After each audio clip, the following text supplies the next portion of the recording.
Hello, all my beautiful Cinnabar moths or any kind of moth you'd like to be. Welcome to the Writer's Triangle, a podcast about publishing and all things books. And today we're going to be talking about what authors need to know to be a professional author. And part of that, of course, is how to get published. I'm going to just briefly touch on that and then move on to other topics because we did do an entire episode on how to be published. And you can check that out. Just go to our videos and look back across some of our older videos. And we do cover that quite a bit. So I'm just going to briefly touch on that and then move on. Basically, the easiest ways to get published is to write short stories, poems, and flash fiction and publish those in magazines and also get to know other authors. Every author that we've published has either been a referral from one of our authors, an author whose short story we published, or a poet that we know of, or someone that we met on social media and did flash fictions, or family members of some of our authors and some of the Cinnabar Moth publishing team. So it really getting published is really about who you know and the connections you make. And short stories, flash fiction, and poetry are a great way to get your name out there, especially if you're a novelist, because it lets people sort of get to know you and create a buzz about your name before you go in to publish that novel. And if you want to know more details about how to make those connections, check out our episode on getting published. The thing that I want to talk about next is how to monetize your writing, and that kind of ties in with publishing. Basically, publish or start a website or become an influencer by doing reviews, a tastemaker, and those sort of things. And we cover that. We cover monetization of your writing more fully in the How to Get Published episode. So I don't want to go into that too heavy, but just to say most authors, it requires 7 to 10 novels before that they can make a living off of their writing, because most authors only make their advance if they're traditionally published, and if you self-publish, making recouping the investment that it takes to self-publish takes about 7 or 10 books to where you're earning money off of your back catalog. And that ties into setting realistic expectations. I say the numbers all the time because I want authors to know what publishing success means and what publishing success looks like, because everybody sort of dreams of having their book go to auction, where a lot of publishers auction and they get a really high advance, or they have a bestseller. And there's a lot of road between average book sales and a bestseller. In 2022, I think it was something like 275,000 books were published in 2022. That, when I last checked the numbers, that was the number. It might have gone up since then because it does take a little bit into the new year to get all of the numbers. So I want to say the first 3 quarters of 2022, about 275,000 books were published. And if you look at those 275,000 books that were published, only 10% sell over 1,000 copies in their first year, and only 20% sell over 100 copies in their first year. And I just look at that huge jump, right? From 20 to the 10%, you've got 10% selling over 1,000, but only 20% selling over 100. And that's a big space in the number. And for me, I feel like you have to be realistic about where you're going to fall in that. And you have to understand why you're being an author. Do you want to share your stories with the world, or are you doing it to become a best-selling author? What's your motivation? And then how long do you plan for it to take? Like, do you have an understanding of how much momentum it takes and how challenging it is, and what you need to do to reach the goals? And so having realistic expectation that it's going to take a while to create your brand as an author, I think is so important to being a professional author, because I find that impatience creates rudeness. And I think that if we have realistic expectations, we're less likely to be rude or snippy or snarky with people, and we're less likely to feel disheartened. It's really, really hard to stay with it in the belief zone. And I always tell myself when I'm struggling in the belief zone, I just tell myself simply, you miss 100% of the shots you don't take. And every book is another shot at success, however, you're defining that success. So it really is a matter of if you want to succeed as an author, knowing that it's going to take 7 to 10 books to be able to have a steady income from your writing specifically. And if you're a poetry author or a short story or flash fiction author, there really isn't any data. But most places don't pay for short stories, poetry, or flash fiction. We do. We pay $25 for flash fiction. We don't publish poetry except for our poetry, our Excellence in Poetry Award winner, and that's a whole separate thing. You can go look at Cinnabar Moth Literary Collections, and that'll detail all of that. And of course, our novel authors and our short story contributors to the e-zine. So looking at those and realizing, okay, these dollar amounts are low because you're looking at anywhere from having to pay $25 to being paid $100. And that's sort of the highest price tag I've seen for a short story, I think was $100. It may have changed. I'm recording this in 2023. So, of course, cost of living goes up and the industry evolves and prices go up for things. So if you're looking at that, sort of mapping out, you know, okay, I know that I want to dedicate to this full time. This is how much I'm going to have to write to make a living. And it does require approaching it as a business. And I encourage all authors to write a business plan. And there are tons and tons of amazing templates out there for how to write a business plan. And there are also amazing templates out there for how to write a writing plan. And the reason that suggesting the business plan and the writing plan is because that lets you look at, okay, this is what's realistic for me to be able to do. And then look at how much money can you make doing what's realistic for you to do. And kind of figure out how many years is it going to take for you to be able to write full time if that's the goal. And if it's to write part-time, having that balance, right, between everything else you have going on in life and writing is so crucial. And I think having a plan really helps people have that balance. And every author is juggling and balancing a lot. If we look at just the writing space, you have reading, researching, writing, querying, and maintaining some sort of social media and a website, and that's a lot, right? You have to balance writing, research, website creation, website maintenance, awards.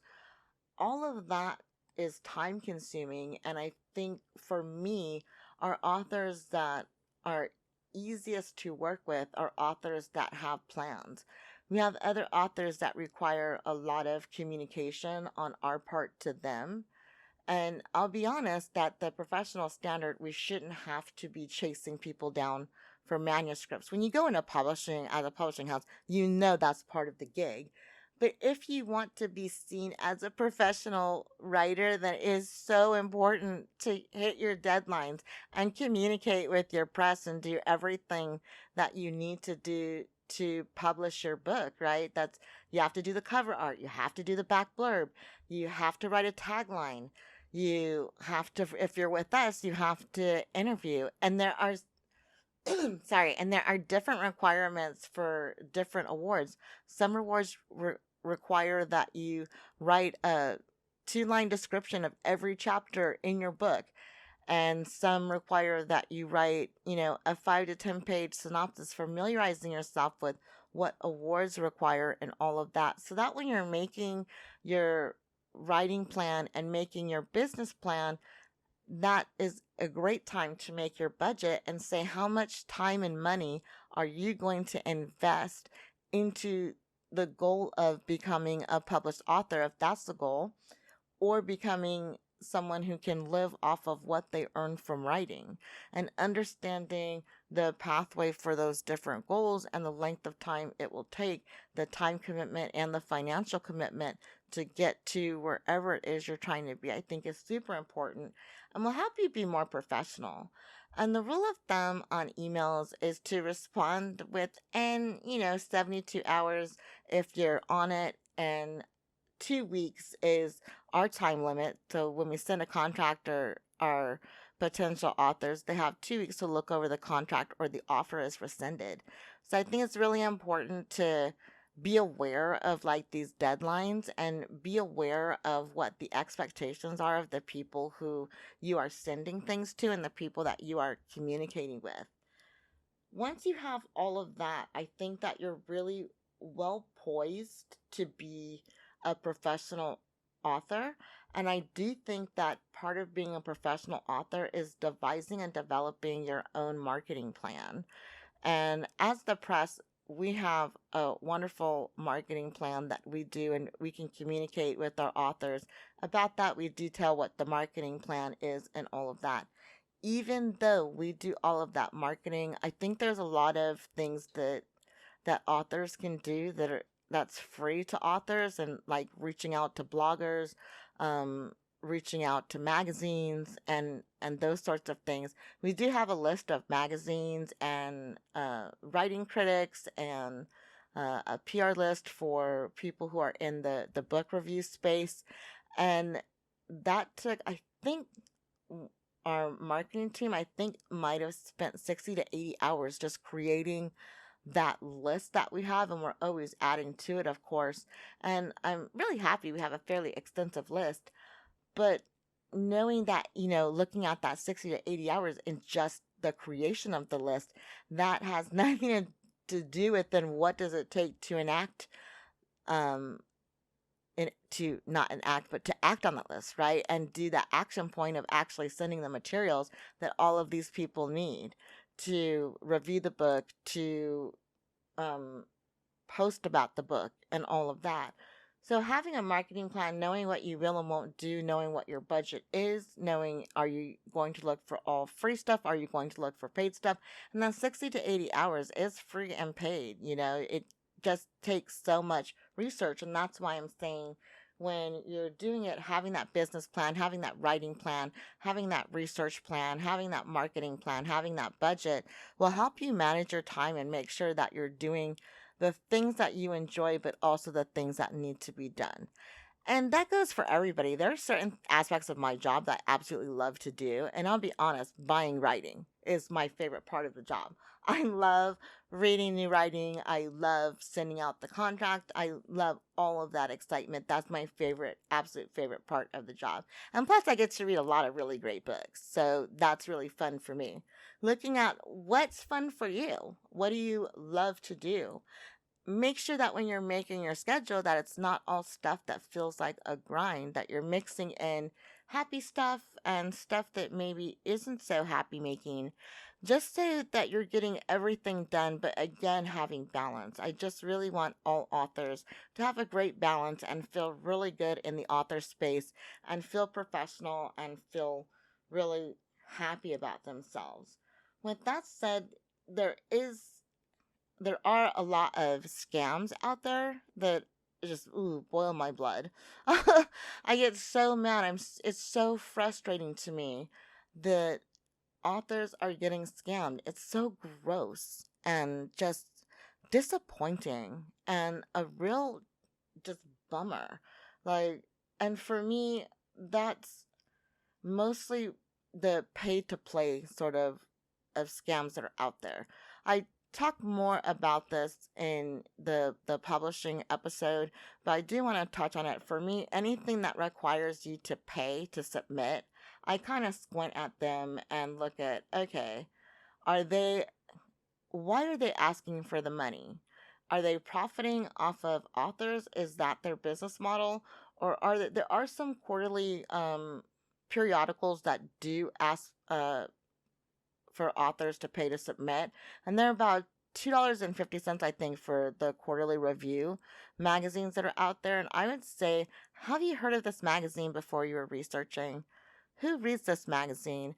Look at their past issues and see, have you heard of any of these authors other than them being published, and what are they getting? Go and look at their social media and look at their websites, and is this value added to them? And for us, our easing, we have a readership between 20 and 30,000 a month in 2023 for our easing, and we're still not a very well known magazine. And what our authors get for being an artisan is they get put on our website, they get promoted on our social media, and they get published in the magazine, plus we pay them. So it's really cut and dry and really clear what is the added value from us to our authors. We promote the authors, we put them on our website, and we pay them.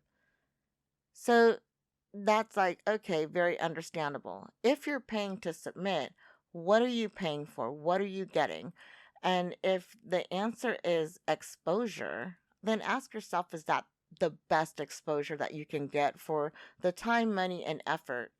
And if they don't respond to you, if they take your money and you don't hear back from them, I think I had a really great exchange back in December with an author that I thought was just so lovely and gave me such a positive image of them that I asked to read their manuscript, and I really loved it. They posted on social media. I paid X amount of dollars to submit to this press, and they're supposed to get back to me. And the reason that they paid was because they were supposed to be, they guaranteed feedback, and the person wanted feedback on their manuscript from someone who buys books and the potential to be published with them. 3 months had gone by and they hadn't heard anything, and they poked them at the 3 month mark because that was when they had guaranteed that they would get back to them. And then when they hit the 6 month mark, they posted on social media the story without naming the press. And I think that was really classy and really smart. And they just detailed everything that they did without naming the press. And they were getting people's advice, and it came across my feed because one of our authors retweeted it. And I read it, and I told them, whoa, paying for a submission, that always makes me squint. I'm like, oh, why pay? Because they guaranteed to get feedback, and I haven't heard any feedback. And I said, hey, and they were just being really nice and really polite. And we had a couple exchanges on social media, and then I said, you're lovely. Send me the first 3 chapters, and I guarantee I'll give you feedback in a month or two. And potentially, if we like it, we'll publish it. And I wouldn't have done that if they hadn't been so respectful and so nice. And for me, the key was that they weren't adding anybody on social media. I don't think it's a good look to ever at someone and, you know, on social media to get a response, because you never know who's looking.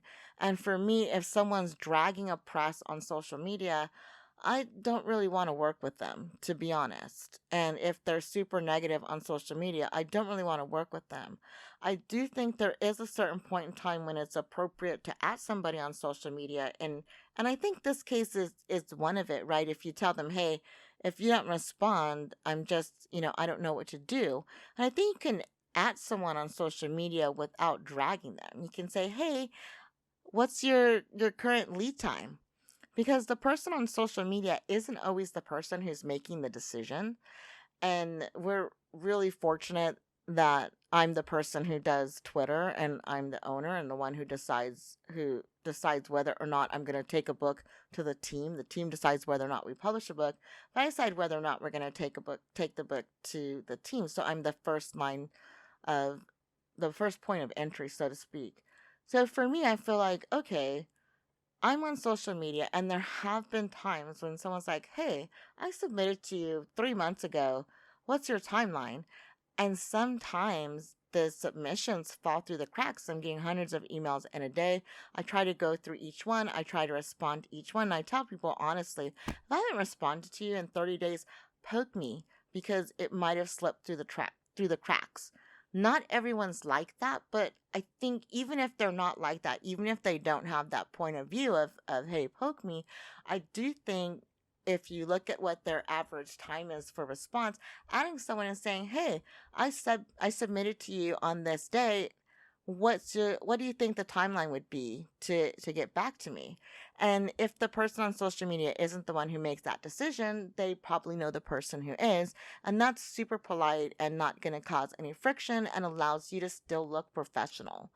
So when you're interacting on social media as a professional author from your author account, it's important that you're not super negative and that you're not dragging anyone.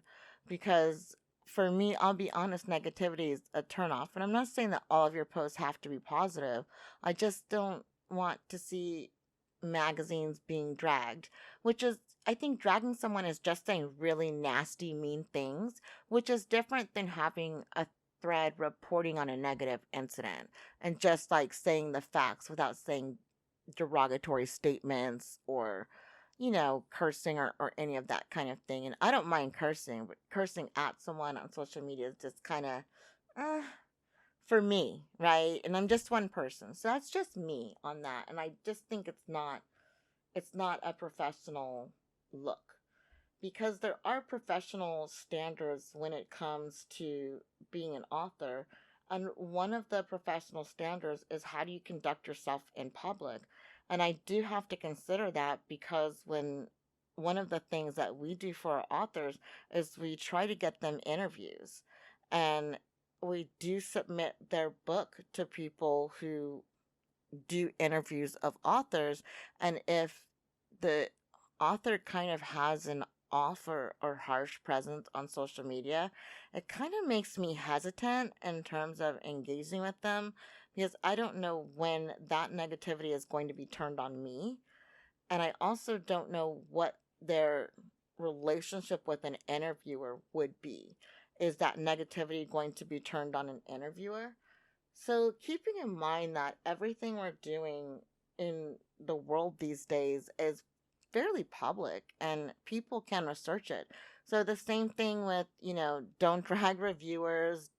You can comment on negative reviews and say that you disagree with the review, but that's not going to change the review. And it's going to make you look defensive. And I think that for me, it's tough when I see a negative review of our books, and it's challenging. And in my heart, I'll be honest, I want to say something. I want to be like, "Hey, this is why your opinion's wrong." But that's the thing; it's their opinion, so is it wrong? And looking at presses and zines and the way they do business where it might not be a good fit for your personality or a good fit for your writing doesn't necessarily make it wrong and doesn't necessarily make it a scam unless you're paying for things that you're not getting. Then for me, that's something that warning other people about, hey, I had this experience and I just want to put it out there so that people know. And that's if you exhausted every other recourse. And I do think saying something about it on social media and adding them can be beneficial and can have some movement or get a response because everybody wants that good look, right? So I think that for me the must-haves for an author for me to think that wow, they look really professional is a professional website. And I just did an episode a couple weeks ago on or a month ago. My memory slips me. My memory fails me all the time. I think having a professional website is so important. Check out our episode on websites. I think having a business plan, having a writing plan, a reading plan, a research plan, a submission plan, a marketing plan, like I don't think you can have too many plans. I super duper plan on that level. I seriously have plan upon plan upon plan, and it's wild. It's wild. I know that I can be excessive with my planning. It's just my personality because I don't trust my memory at all. And if I have a plan that I can look back and see, okay, I did this or that.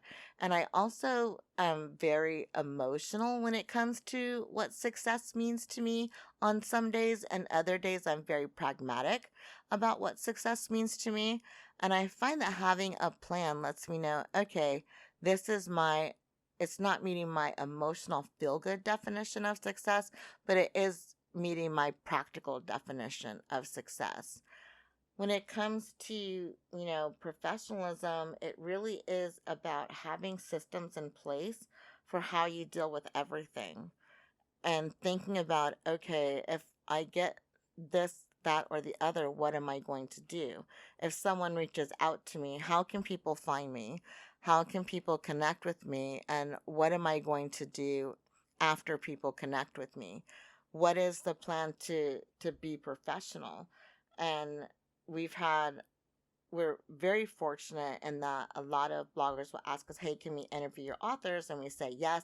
We act as the point of contact, so we know that that introduction is handled professionally from the reviewers and bloggers side of things and literary magazine side of things, because they contact us first. And I'll be honest with you, sometimes the contact is not professional.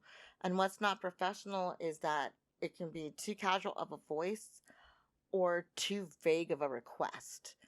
And I find that if you're going to be doing interviews and such, having a boilerplate of what you want your questions to be, knowing how you're going to interview and what topics you want to cover is super helpful. It helps the author prepare. As an author, know what your boundaries are going to be, what you want to talk about and what you don't want to talk about. And for authors that have any sort of romance or relationships in their writing, you have to know that you're going to get some racy questions. And a lot of authors aren't comfortable answering those racy questions about themselves. And I always advise them then answer them as your character, because your characters are engaging in sexual activity in your books. You're going to be questioned about sexual preferences and sexual activity. Understanding what your brand is as an author and understanding how your books impact your brand. If you're writing romance, if you're doing implied sexual contact, you're going to get in interviews, you're going to have the potential for sexual questions. If you're writing in the LGBTQI plus space, then you might have questions about issues that affect the LGBTQI plus community, or what's your motivation, what's your connection, those kinds of things. If you're writing middle grade, you might be asked questions about raising readers, or how does this contribute to the conversation about book banning? And looking at what you're writing, what's being said in the media and news about whatever it is you write, what's being said in the YA space, middle grade space, adult, romance, paranormal, whatever genres you're writing, there is a conversation in that space about that genre in the media. Understanding what's being said in the media, what are the trends, what's topical, will help you be professional in your interviews, because you're less likely to be blindsided. And I think that for me, that's one of the things that as a press we're able to do, is we are able to have the conversation back and forth beforehand. But I think authors should be able to do that as well. If you're reaching out to someone and saying you'd like to be interviewed by them, read their blog, read their previous interviews, and see what it is you have to offer in that space. And I would say create a press release or a sell sheet for your book and send them that to have the communication of, okay, I'd like to follow up with you, and have it be a conversation. If you're the one doing the inquiry, it's a little bit more difficult to ask them, hey, what do you want to talk to me about? But if they're reaching out to you and asking you, it's a lot more straightforward and a lot simpler. And we find that when they ask us, we do have some back and forth about, okay, what are the kind of topics I can give the author an idea of what to expect. And then I send an email introducing the author to the interviewer, and it's all very comfortable. And we provide that level of professionalism, understanding what a professional email looks like. And I find name, greeting or salutation, 2 or 3 sentences about what the email is about, sign off, and signature. And I find having your sign off be something that thanks them for their time and consideration, or something that conveys positivity. I sign a lot of my emails when I'm writing with authors and stuff. I'm so excited because I am excited about the writers and I am excited about their work and I want them to know that. When it comes to book reviewers and interviewers, I usually sign it with thank you for your time and consideration or thank you for connecting with us, depending on if I'm the one inquiring or if they're the one sending it to me. Having those sort of boilerplate emails out and knowing what looks like a professional email to you, what's the professional standards, is just again that extra layer of professionalism and understanding how everything you do is part of branding and understanding as an author. I know it's like right now it can be a little bit cringy, right, to say I'm a brand, but you are. If you're an author, you're a brand, and people buy into your brand as well as your books. If people don't like you, they won't like your books. They won't even bother reading your books, we found. So it's really important that you're consistent and professional and understand who you are as an author. And this has nothing to do with who you are in your day to day life. Being an author is a job, just like being a sales clerk or being an executive is a job. And you would act differently when you went to work than you would when you're hanging out with your friends, right? Even if your job is to be a friend, it's different than when you're not being paid because people have expectations as soon as they pay you.